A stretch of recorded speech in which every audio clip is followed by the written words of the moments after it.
Bismillahirrahmanirrahim. Assalamualaikum warahmatullahi wabarakatuh. Yang saya muliakan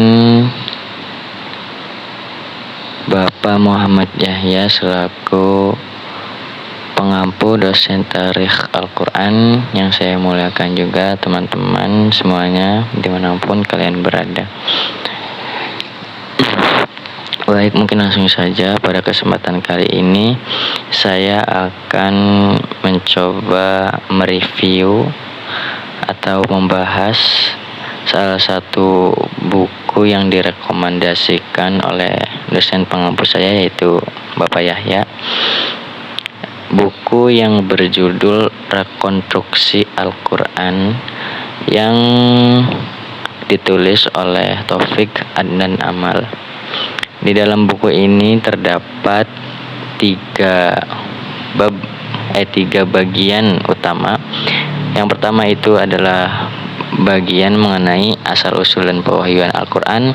Yang kedua itu bagian mengenai pengumpulan Al-Quran. Dan yang bagian ketiga adalah stabilisasi teks dan bacaan Al-Quran. Di dalam bagian asal-usul pewahyuan Al-Quran ini akan menjelaskan mengenai asal-usul Al-Quran. Bagaimana sih Al-Quran itu turun, bagaimana sih keadaan Arab pada saat Al-Quran itu turun, dan bagaimana keadaan masyarakat Arab pada saat itu. Itu yang akan dibahas pada bagian asal-usul pewahyuan Al-Quran.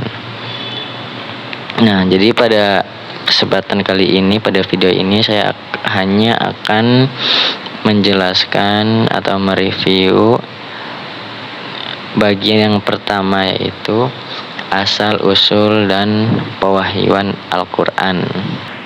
Sebelum masuk ke dalam bab bagaimana Al-Quran itu turun, yaitu pada masa kenabian Nabi Muhammad, sebelum mencapai bab itu saya akan menjelaskan dulu mengenai keadaan Arab sebelum Nabi lahir dan sebelum Al-Quran itu diturunkan. Jadi Arabia itu adalah daerah terpencil yang kerap kali diperebutkan oleh dua imperium besar yang ketika itu sangat berkuasa, yaitu dua imperium tersebut adalah Bizantium dan Persia. Nah, perebutan kekuasaan yang dilakukan oleh dua imperium besar ini berdampak juga pada politik yang ada di dalam negara atau bagian Jazirah Arab ini. Sebagaimana yang kita ketahui, ketika Raja Abraha yang maklum diketahui oleh umat muslim, itu Raja Abraha yang menyerang Ka'bah pada saat menjelang Nabi lahir, itu pada tahun 571 Masehi. Pada dasarnya tujuan Raja Abraha atau penguasa Abyssinia ini, di mana penguasa Abyssinia ini adalah di bawah naungan Bizantium yang menyerang Ka'bah, itu sebenarnya tujuannya itu dalam kerangka politik juga, agar dapat menguasai Arab, kemudian dapat mempengaruhi orang Arab untuk tidak patuh kepada saingan dari Imperium Bizantium, yaitu Persia. Nah, jadi seperti itulah keadaan politik yang terjadi di Jazirah Arab. Jadi Jazirah Arab itu adalah jazirah yang diapit oleh dua imperium besar, yaitu Persia dan Bizantium. Nah, selanjutnya saya akan membahas mengenai kehidupan orang-orang Arab. Nah, seperti yang kita tahu bahwasanya Arab adalah daratan yang sangat luas, daratan gurun pasir yang sangat luas, di mana tumbuh-tumbuhan itu tidak dapat tumbuh dengan subur. Sulit ada tumbuhan yang bisa tumbuh di daerah gurun pasir. Dan air pun sangat jarang di daerah Jazirah Arab. Sehingga untuk mendapatkan bahan makanan, orang-orang Arab itu harus impor dari luar negeri. Harus mengambil bahan makanan dan makanannya itu dari tetangga negara sebelah. Oleh sebab itu, kebanyakan dari orang-orang Arab berprofesi sebagai seorang pedagang, sehingga Mekah adalah pusat niaga atau pusat perdagangan di Jazirah Arab. Begitu juga dengan Madinah. Madinah juga pusat niaga, namun tidak sebesar di Mekah. Jadi orang-orang Arab itu suka yang namanya berpergian untuk berdagang.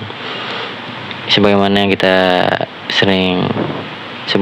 kita ketahui yang tercantum dalam Al-Quran, dalam surat Al-Quraisy, li'ilafi Quraisyin ilafi mrihatas syita'i was-sayf falyabudu rabb hadzal bait alladzi at'amahum min ju'i wa amanu min khauf. Jadi orang-orang Arab itu mau dalam keadaan musim dingin ataupun musim panas, mereka suka bepergian untuk berdagang. Nah, itu adalah profesi yang banyak digandrungi oleh orang-orang atau masyarakat Arab pada saat itu, yaitu berdagang. Ya, selain masyarakat Arab itu suka berdagang, mereka juga memiliki semangat kesukaan yang tinggi.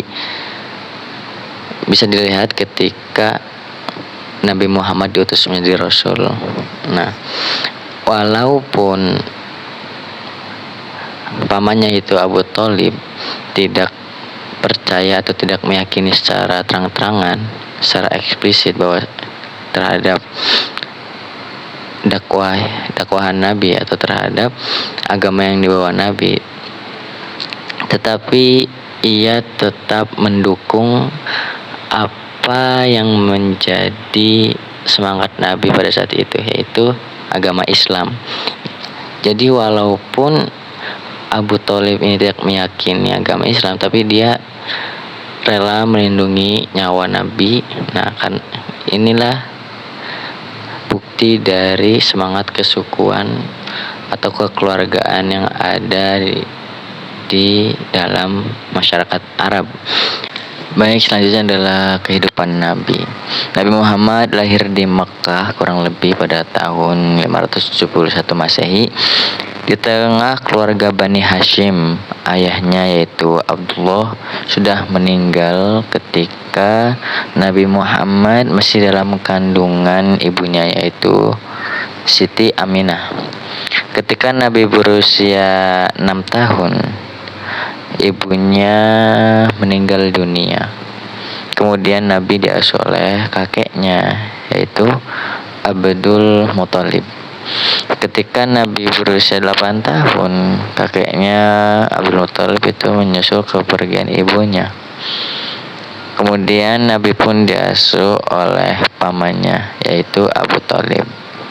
Nah, pamannya inilah yang melindungi Nabi ketika Nabi menerima banyak ancaman dari para pembesar Quraisy seperti Abu Lahab, Abu Jahal, dan teman-temannya yang tidak terima dengan agama baru yang didakwakan oleh Nabi. Pada usia 20 tahun, Nabi mendapatkan amanah untuk memperdagangkan barang dagangannya Siti Khadijah. Nah, disinilah awal pertemuan antara Siti Khadijah dan Nabi, yang kemudian nanti Siti Khadijah melamar Nabi menjadi suaminya. Kemudian pada umur 40 tahun Nabi diutus menjadi Rasul.